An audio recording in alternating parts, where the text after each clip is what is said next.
মুআবিয়া রাদিয়াল্লাহু আনহু সাহাবী কিনা? কথা কয় সবাই বলতে হবে, সবাই সাহাবী।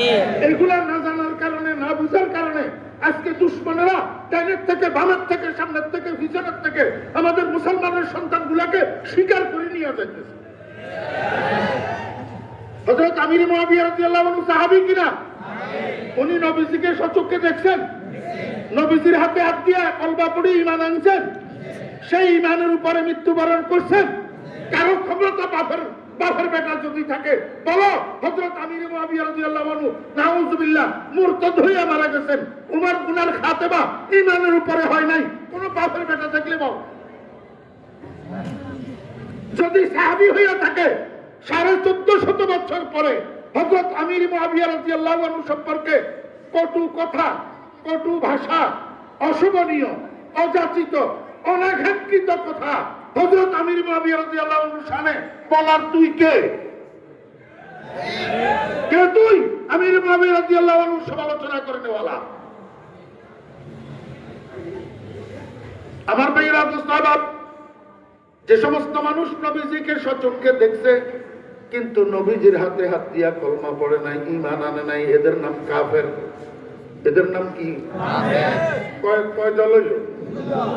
যে সমস্ত মানুষ নবীজিকে সচক্ষে দেখছে এবং নবীজির হাতে হাত দিয়া কলমা পড়ি ঈমান আনছে, কিন্তু এই ঈমানটা মৃত্যু পর্যন্ত ধরে রাখতে পারে নাই, মরণের আগে আবার কাফের হইয়া গেছে, কুফরের হালতে মৃত্যুবরণ করছে, এদের নাম মুরতাদ। এদের নাম মুরতাদ। কয় দল গেল? যে সমস্ত মানুষ নবীজিকে সচক্ষে দেখছে, নবীজির হাতে হাত দিয়া কলমা পড়ছে, ঈমান আনছে, কিন্তু এই ঈমান আনাটা তাদের বাহ্যিক রূপ, দিলের ভিতরে ঈমান ছিল না, এদের নাম মুনাফিক। এদের নাম কি? মুনাফিক। তাহলে নবীজির যুগের মানুষ কয় প্রকার হলো? এক প্রকার। এক নম্বর প্রকারের নাম সাহাবী। আমার ভাইরা দোস্ত, এই সাহাবীদের মধ্যে ফার্স্ট ক্লাস ফার্স্ট হযরতে আবু বকর সিদ্দিক রাদিয়াল্লাহু আনহু আউয়ালুল মুসলিমিন ওয়া আফজালুন নাস বাদাল আম্বিয়া। রাসূল আকরাম সাল্লাল্লাহু আলাইহি ওয়াসাল্লাম যখন নবুয়ত প্রাপ্ত হয়েছেন, মক্কা শরীফের গলিয়ে গলিয়ে ঘুরি তেমুয়ানি রাস্তার মোড়ে দাঁড়াইয়া চুম্মানি চৌরাস্তায় দাঁড়াইয়া ইয়া আইয়ুহান নাস কুলু লা ইলাহা ইল্লাল্লাহ তুফলিহুন দাওয়াত দিতেন। কি করতেন? ও মক্কাবাসী মানুষেরা, লা ইলাহা ইল্লাল্লাহ বলো, লা ইলাহা ইল্লাল্লাহ পড়ো, লা ইলাহা ইল্লাল্লাহ স্বীকার করো, লা ইলাহা ইল্লাল্লাহ বিশ্বাস করো, দোজাহানে কামিয়াব হইয়া যাইবা, সফল হইয়া যাইবা। নবীজি তেমুয়ানি রাস্তার মোড়ে দাঁড়াইয়া চৌমনি চৌরাস্তায় দাঁড়াইয়া গলিয়ে ঘুরি দাওয়াত এটা দিয়া বেড়ায়। আমার বেয়েরা দোস্ত আবাব, আমার মসজিদের নিচে শান্তিনগর বাজার, তো মাঝে মধ্যে বাজারের ভিতরে মানুষ একটা ওই সিলভারের সুঙ্গা মাইক কতগুলো আছে, সিলভারের আগে জমানায় ছিল, যে এখনো আছে, সিলভারের সুঙ্গা মাইক এমনি মুখের লগে লাগাই, কথা কয় একটু বড় হয় আওয়াজ। মানুষ একটা শান্তিনগর বাজারে মাঝে মাঝে শুক্রবার দিন বিকেল বেলায়, ভাই সব উদ্যোগ মাগরিবের পর থেকে শান্তিনগর বাজার মসজিদে মাসিক ইজতেমা ও হালকায় জিকির অনুষ্ঠিত হইবে। বাজারের মধ্যে ঘুরি এই কথাটা কয়। জানা থাকলে কনছেন এই মানুষটাকে, কথা কয় পীর সাহেব চরমনার মুরিদ। মাসিক ইজতেমা হালকায় জিকির কার? পীর সাহেব চরমনার মুরিদদের। আমার মনের মধ্যে এই কথা আসছে, ও ফরিদউদ্দিন, তোর যদি 500 টাকা দে, তুই এই এখন বাজারে ঘুরি সুঙ্গাই করে মুখের লগে লাগাই, এই কাজটা করতে পারবি নি? আমার দিলের ভিতরে আল্লাহু আকবার। আমার বেহেরা দোস্ত আবাব, দোজাহানের সম্রাট, লাউলা কালামা খালাকুল আফলাকের মেজদাক, ইমামুল আম্বিয়া ওয়াল মুরসালিন, খতিবুল আম্বিয়া ওয়াল মুরসালিন ইয়াউমাল কিয়ামা। বাজারের মধ্যে ঘুরি ঘুরি গলিয়ে গলিয়ে তেমুয়ানিয়ে চুমনিয়ে দাঁড়াই দাঁড়াই ইয়া আইয়ুহান নাস কুলু লা ইলাহা ইল্লাল্লাহ তুফলিহুন দাওয়াত দে। কিন্তু দুর্ভাগ্যবশত একটা মানুষেও কলমা পড়ে না, একটা মানুষেও দাওয়াত গ্রহণ করে না, একটা মানুষেও ঈমান আনে না। রাসূল আকরাম সাল্লাল্লাহু আলাইহি ওয়াসাল্লাম পেরেশান, রাসূল আকরাম সাল্লাল্লাহু আলাইহি ওয়াসাল্লাম টেনশন ফিল করতেছে। আল্লাহ পাক রব্বুল আলামিন কে বন্ধু আপনি কেন এত টেনশন করেন? আপনার কাজ হলো দাওয়াত দেওয়া, ঈমান আনা না আনা সেটা তো আমার ব্যাপার। ফালা আল্লাকা বাকিউন নাফসাকা আলা তারিম। আপনি তো মনে হয় এই টেনশনে নিজেকে ধ্বংস করে ফেলবেন, দরকার নাই। আল্লাহর হাবিব জনাব রাসূলুল্লাহ সাল্লাল্লাহু আলাইহি ওয়াসাল্লাম রাত্রে ঘুমানোর জন্য ঘুমের বিছানায় শুইয়া চিন্তা করে, কিরে এত দাওয়াত দি, এত উমুমি গাস্ত করলাম, কিন্তু কোনো লাভ তো হইল না, একটা মানুষও তো ঈমান আনে না। তাহলে বোঝা যায় খুসুসি গাস্ত করতে হবে। খুসুসি গাস্ত বুঝেননি? বুঝবেন কোথার থেকে? জীবনেও তো 3-4 দিনের জন্য আল্লাহর রাস্তায় বাইরে হচ্ছে, কোথার থেকে বুঝবেন? হ্যাঁ, আল্লাহর হাবিব জনাব রাসূলুল্লাহ সাল্লাল্লাহু আলাইহি ওয়াসাল্লাম শুইয়া চিন্তা করে উমুমি গাস্ত হবে না, খুসুসি গাস্ত লাগবে। উমুমি গাস্ত মানে সার্বজনীন দাওয়াত, আর খুসুসি গাস্ত মানে পার্সোনাল দাওয়াত। নবীজি চিন্তা করেন আমি এখন পার্সোনাল দাওয়াত দিতে হবে, কিন্তু এই পার্সোনাল দাওয়াত সর্বপ্রথম কাকে দেব? নবীজি শুইয়া চিন্তা করে মক্কা শরীফের একটা আল্লাহু আকবার জেন্টেল ফ্যামিলি, একটা ভদ্র পরিবার, আবু কুহাফার পরিবার। এই আবু কুহাফা ভদ্রলোক, ওনার ছেলে আবু বকর ভদ্রলোক। আমি দেখি সর্বপ্রথম আবু বকরকে একটু দাওয়াতটা দিয়া দেখি আবু বকর আমার কালিমাটা গ্রহণ করে কিনা, আবু বকর আমার দাওয়াতটা গ্রহণ করে কিনা। আগামীকাল সকালে আমি আবু বকরের ঘরে যাব, পার্সোনালি আবু বকরকে দাওয়াত দেব। আমার বেরা দোস্ত আহবাব, এদিকে তো রাত্রে রাসূলুল্লাহ সাল্লাল্লাহু আলাইহি ওয়াসাল্লাম এই চিন্তা করছেন, সিদ্ধান্ত নিয়ে বসে রয়েছেন আগামীকাল সকালে আবু বকরের ঘরে যাবে, পার্সোনালি আবু বকরকে কালিমার দাওয়াত দিবে। ওইদিকে কি ঘটতেছে? মক্কার নেতারা, মক্কার নেতা আমার ভাইরা দোস্ত আহবাব, এই নেতার বয়ান আজকে আর বললাম না।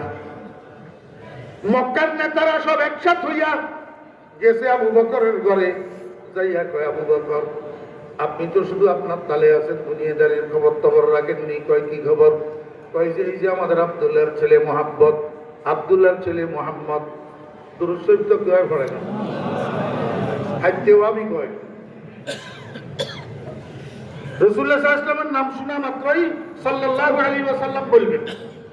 নেতারা কয় আবু বকর এই যে আমাদের আব্দুল্লাহর ছেলে মোহাম্মদ, আগে তো বালাই দেখছিলাম, চরিত্রবান, আদর্শবান, সত্যবাদী, বিশ্বাসী, কিন্তু এখন আস্তে আস্তে যখন বয়স বাড়ছে এখন কি আবুল তাবুল কথা কতগুলা কয়, কি বলে লা ইলাহা ইল্লাল্লাহ কইতো, কি বলে বাপদাদার ধর্ম ছাড়তো, কি বলে দেবদেবীর পূজা ছাড়তো, কি বলে এক আল্লাহর পূজা করতো, এইসব বাজে কথাবার্তা কয়।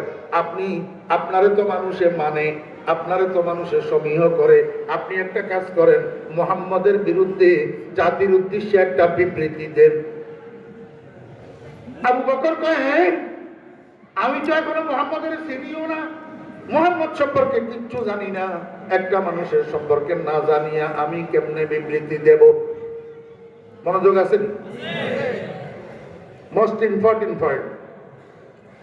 আবু বকর কি কইল? আমি তো মুহাম্মদ সম্পর্কে কিছু জানি না, না জানিয়া একটা মানুষ সম্পর্কে আমি বিবৃতি কেমনে দেব? আর আমরা মুসলমান হইয়া, দিনদার হইয়া, পরেজগার হইয়া, সুহিসাব হইয়া, দরবেশ হইয়া সকাল থেকে সন্ধ্যা পর্যন্ত অর্ধেকের চেয়ে বেশি কথা বলি না জানিয়া। আরেকজন মানুষের বিরুদ্ধে অপবাদ দিই না জানিয়া, আরেকজন মানুষকে ডুবাই দিতে থাকি না জানিয়া। আমার ভাইরা দোস্ত আহবাব, আবু বকর কয় ঠিক আছে আপনাদের কথা আমি মানলাম, আপনারা আমার একটু সময় দেন, আজকের রাতটা সময় দেন, আমি আজকের রাত্রে কতগুলা প্রশ্ন তৈরি করব, আগামী দিন সকালে মুহাম্মদের ঘরে যাব, মুহাম্মদকে প্রশ্নগুলা করব, যদি মুহাম্মদ আমার প্রশ্নগুলোর সঠিক উত্তর দিতে না পারে তো আমি সেখান থেকে আসি আপনাদেরকে মুহাম্মদের বিরুদ্ধে বিবৃতি দেব। নেতারা মানছে, নেতারা মানছে, কয়ে আচ্ছা ঠিক আছে মানলাম, কালকে সকালে বিবৃতি দিয়ে। এবার আবু বকর ঘুমের আগে বসে বসে 10টা প্রশ্ন বানাইছে। কয়টা প্রশ্ন? 10টা প্রশ্ন। আগামী দিন সকালে মুহাম্মদের ঘরে যাবে সাল্লাল্লাহু আলাইহি ওয়াসাল্লাম, মুহাম্মদকে প্রশ্ন করবে। আমার বেরা দোস্ত ভাবছে সিদ্ধান্ত সেই কাজ। পরের দিন সকাল বেলায় সেম টাইম মুহাম্মদুর রাসূলুল্লাহ সাল্লাল্লাহু আলাইহি ওয়াসাল্লাম ঘর থেকে বাইর হইছেন আবু বকরের ঘরে যাবার উদ্দেশ্যে। আবু বকর ঘর থেকে বাইর হইছেন নবীজির ঘরে যাবার উদ্দেশ্যে। যাইতে যাইতে আল্লাহর রহমতে অর্ধেক রাস্তায় দুজনের সাক্ষাৎ হয়ে গেছে। অর্ধেক রাস্তায় কি হয়ে গেছে? সাক্ষাৎ হয়ে গেছে। সরকারে তো আলম জনাবে মুহাম্মদুর রাসূলুল্লাহ সাল্লাল্লাহু আলাইহি ওয়াসাল্লাম জিজ্ঞেস করেন, ভাই আবু বকর কোথায় যাইতেছেন? আবু বকর কয়, আমি তো একটু আপনার ঘরে যাইতেছিলাম আপনার সাথে সাক্ষাৎ করার জন্য। তো আপনি কোথায় যাইতেছেন? নবীজি কয়, আমারও তো উদ্দেশ্য সেম, আমিও তো একটু আপনার ঘরে যাওয়ার জন্য বাইরে হয়েছি, আপনার সাথে সাক্ষাৎ করার জন্য। আবু বকর কয়, জি জনাব।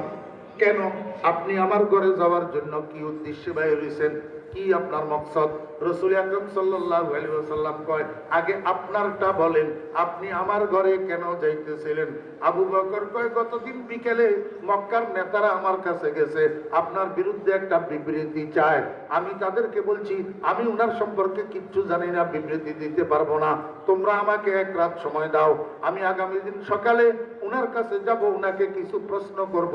যদি উনি আমার প্রশ্নের উত্তর দিতে না পারে তবেই তোমাদেরকে আমি উনার বিরুদ্ধে বিবৃতি দেব। আমার ভাইরা, আবু বকর কয়, আমি আপনার জন্য 10টা প্রশ্ন রেডি করে আনছি, এই জন্য আপনার ঘরে যেতেছি। আপনার ঘরে যাইয়া এই 10টা প্রশ্ন আপনাকে করব। রাসূল আরবি সাল্লাল্লাহু আলাইহি ওয়াসাল্লাম কয়, ভাই আবু বকর, আপনি আমার থেকে 10টা প্রশ্নের উত্তর পাওয়ার জন্য এত কষ্ট করে আমার ঘর পর্যন্ত যাওয়ার দরকার কি? আমরা দুজন যেখানে যেই অবস্থায় আছি এইখানে এই অবস্থায় আপনার প্রশ্নগুলো আমাকে করুন, আমি দেখি উত্তর দিতে পারি কিনা। আবু বকর কয়, ইয়া রাসূলুল্লাহ। এতক্ষণ পর্যন্ত কইল জি জনাব, আপনি, জি আপনি জনাব, এগুলা দিয়া সম্বোধন করছে। এখন হঠাৎ করে কয়, ইয়া রাসূলুল্লাহ। আমার বেহরা দোস্ত আবাব, এই শব্দ আবু বকরের মুখ থেকে যখন বাইর হইছে, রাসূল আকরাম সাল্লাল্লাহু আলাইহি ওয়াসাল্লামের অন্তরটা আনন্দে উৎফুল্লিত হয়ে উঠছে। কিরে, আবু বকরের মুখ থেকে ইয়া রাসূলুল্লাহ কেন বাইর হলো? তাহলে তো বোঝা যায় তীর জায়গা মতো যাইয়া লাগছে। আবু বকর কয়, ইয়া রাসূলুল্লাহ, প্রশ্ন তো আমি তৈরি করে আনছিলাম আপনাকে করার জন্য, কিন্তু এখন আর সেটার দরকার হবে না, আমি আমার সবগুলা প্রশ্নের উত্তর পাইয়া গেছি। রাসূল আকরাম সাল্লাল্লাহু আলাইহি ওয়াসাল্লাম অবাক হইয়া জিজ্ঞাসা করে, কি আশ্চর্য আবু বকর, আপনি তো এখনো আমাকে প্রশ্নই করেন নাই, আমিও উত্তর দিই নাই, তাহলে আপনি প্রশ্নগুলোর উত্তর কেমনে পাইলেন? আবু বকর কয়, ইয়া রাসূলুল্লাহ, আইলে কায়ে তু জবাবে হর সওয়াল, আইলে কায়ে তু জবাবে হর সওয়াল, মুশকিল আজ তু হাল শাওয়াদ বে তিলকাল। ইয়া রাসূলুল্লাহ, আপনার এই চেহারায় আমাকে সবগুলা প্রশ্নের উত্তর দিয়া দিছে, আমার দিলের মধ্যে ইয়াকিন হইয়া গেছে এই চেহারা কোনো মিথ্যাবাদীর চেহারা হইতে পারে না। আহলে কায়ে তু জবাবে হর সওয়াল, মুশকিল আজ তু হাল শাওয়াদ বে তিলকাল।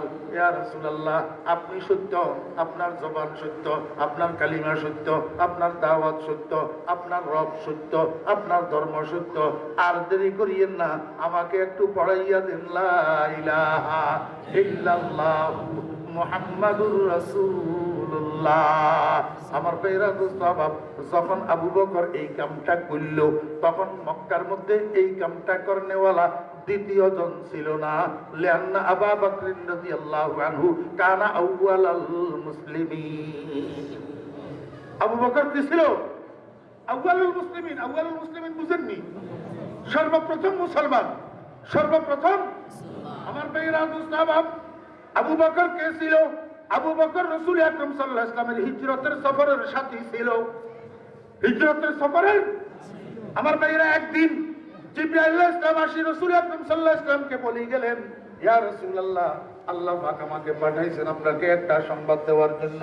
সংবাদটা হলো আপনি যেন তৈরি থাকেন, যেই কোনো একদিন আল্লাহর পক্ষ থেকে হুকুম আসতে পারে, আল্লাহর পক্ষ থেকে হুকুম আসতে পারে। কিসের হুকুম? আপনাকে আপনার জন্মভূমি, আপনার মাতৃভূমি মক্কা শরীফ ছাড়িয়া মদিনায় হিজরত করতে হবে। এই জন্য আল্লাহ পাক আমাকে পাঠাইছে আপনাকে জানানোর জন্য, যেন আপনি মানসিকভাবে তৈরি থাকেন। এই কথা বলি, জিব্রাইল তো চলে গেছে, সঙ্গে সঙ্গে রাসূল আকরাম সাল্লাল্লাহু আলাইহি ওয়াসাল্লাম আবু বকরকে ডাকিয়া কয়, ভাই আবু বকর, একটু আগে জিব্রাইল এসেছিল, আমাকে একটা সংবাদ দিয়া গেছে, আমি আপনাকে জানাইতেছি মানসিকভাবে তৈরি থাকার জন্য। যেই কোনো সময় আমাদেরকে মক্কা সারি মদিনার দিকে হিজরত করা লাগতে পারে, তা আপনি তো আমার হিজরতের সফরের সঙ্গী হবেন, রফিকে সফর হবেন, অতএব আপনিও যেন মানসিকভাবে তৈরি থাকেন। এই কথা বলার 6 মাস পরে, এই কথা বলার 6 মাস পরে এক রাত্রের গভীরে মধ্যরাত্রে রাসূল আকরাম সাল্লাল্লাহু আলাইহি ওয়াসাল্লাম আবু বকরের ঘরের দরজায় যাইয়া একবার মাত্র ডাকছে, একবার, ইয়া আবু বকর। কয়বার? এই একবার ডাকের সাথে সাথে আবু বকর মুখেও জবাব দিছে, কাজেও জবাব দিছে। আল্লাহু আকবার, জবাবে কওলি, জবাবে ফি'লি মা'আম, একসাথে মুখের জবাব, লাব্বাইক ইয়া রাসূলুল্লাহ ওয়া সাদাইক, ইয়া রাসূলুল্লাহ আমি তৈরি আছি, আমি হাজির আছি। আবার এদিকে কাজেও জবাব দিতেছে, মুখে লাব্বাইক বলতেছে, হাতে দরজার আল্লাহু আকবার সিটকানি খুলতেছে। দরজার সিটকানিগুলি সম্পূর্ণ সফরের জন্য প্রস্তুত অবস্থায় আবু বকর ঘরের বাইরে কদম রাখছে। রাসূল আকরাম সাল্লাল্লাহু আলাইহি ওয়াসাল্লাম সহ্য হয়ে গেছেন, আবু বকর আমি তো আপনাকে 6 মাস আগে বলছিলাম এই কথাটা, কিন্তু এখন দেখলাম একবার মাত্র ডাকার সাথে সাথে আপনি সম্পূর্ণ প্রস্তুত অবস্থায় মুখেও জবাব দিলেন, ঘর থেকেও সফরের জন্য বাইর হলেন, এটা কিভাবে সম্ভব? আবু বকর কয়, ফাদাকা ইয়া রাসূলুল্লাহ আবি ওয়া উম্মি, ফাদাকা ইয়া রাসূলুল্লাহ আবি ওয়া উম্মি। আয় আল্লাহর হাবিব, আপনার উপরে আমার মা বাপ কুরবান হোক, আপনি যেই দিন আমাকে বলছেন আজকে থেকে 6 মাস আগে, সেই দিন থেকে আজকে পর্যন্ত আবু বকরের পিঠ আর বিছানায় লাগে না। আশিকের সাদেক কুনত যারা ফেদা, মারহাবা বর আশিকা সাদ মারহাবা। আমার বেরা দোস্ত আহবাব, সময় তো আমাকে অনুমতি দেয় না, তারপরে একটু না বললেও তো আপনারা বুঝবেন না। ও বেরা দোস্ত আহবাব, লম্বা ঘটনা। রাসূল আকরাম সাল্লাল্লাহু আলাইহি ওয়াসাল্লাম আর আবু বকর যাইতে যাইতে জবলে সূরের চূড়ায় উঠছে। জবলে সূরের চূড়ায় একটা গর্ত ছিল, সেই গর্তের মধ্যে দুজন আশ্রয় নিছে। আমার বেরা, লম্বা করি বলার এখন সময় নাই, আমি আপনাদেরকে শুধু একটা কথা বলতে চাই। হযরতে আবু বকর সিদ্দিক রাদিয়াল্লাহু আনহু গারে সূরের মধ্যে নবীজিকে নিজের রানের উপরে ঘুম পাড়াইয়া, সাপের কামড় খাইয়া, সাপের বিষের যাতনা বরদাস্ত করিয়া যেই নেকি কামাই করছেন, যেই সওয়াব কামাই করছেন, সমস্ত উম্মতে মুহাম্মদিয়ার সওয়াবকে যদি এক পাল্লায় দেওয়া হয়, শুধু আবু বকরের গারে সূরের সওয়াবের সমান হবে না। আমার কথা না, এটা এটা হযরত ওমর ইবনে খাত্তাব রাদিয়াল্লাহু আনহুর কথা। ওমর ইবনে খাত্তাব রাদিয়াল্লাহু আনহু আয়েশা সিদ্দিকারে কয়, ও আয়েশা, আপনার আব্বার গারে সূরের নেকিগুলা আমারে দিয়া দিতে কোন, আমি আমার সারা জীবনের নেকিগুলা আপনার আব্বাকে দিয়া দেব। আমার বেরা দোস্ত আহবাব, তার নাম আবু বকর। আমি এই কথাগুলো আপনাদেরকে বলার একটা কারণ আছে। আমাকে আপনারা বলেন, আবু বকর সমস্ত নবী রাসূলদের পরে শ্রেষ্ঠ মানুষ, সমস্ত নবী রাসূলদের পরে এই পৃথিবীর শ্রেষ্ঠ মানুষ।